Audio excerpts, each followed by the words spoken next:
Hello বন্ধুরা, তোমরা সবাই কেমন আছো? আশা করি সবাই ভালো আছো। আজকে আমি চিংড়ি মাছ দিয়ে লাউ রান্না করব। দেখে নাও কিভাবে রান্না করি।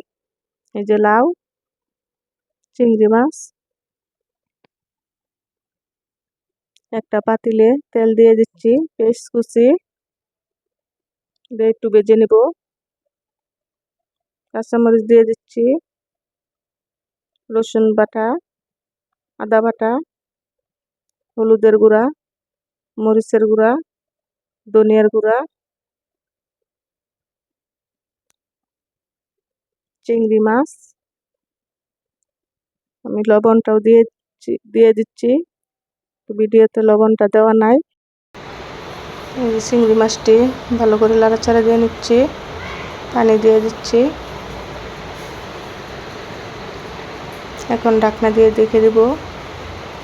এই যে এখন আবার একটু নাড়াচাড়া দিয়ে নিব,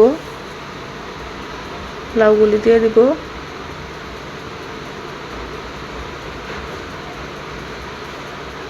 ভালো করে একটু নাড়াচাড়া দিয়ে নিব।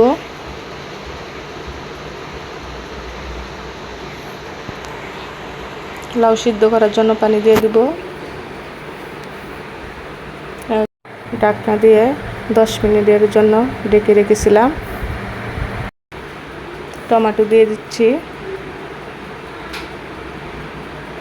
এই যে আমার লাউ রান্না প্রায় হয়ে গেছে। আর আমার লাউ রান্নার ভিডিও যদি ভালো লাগে বন্ধুরা সবাই লাইক কমেন্ট শেয়ার করে দিবা। আর সবাই ভালো থাকবা।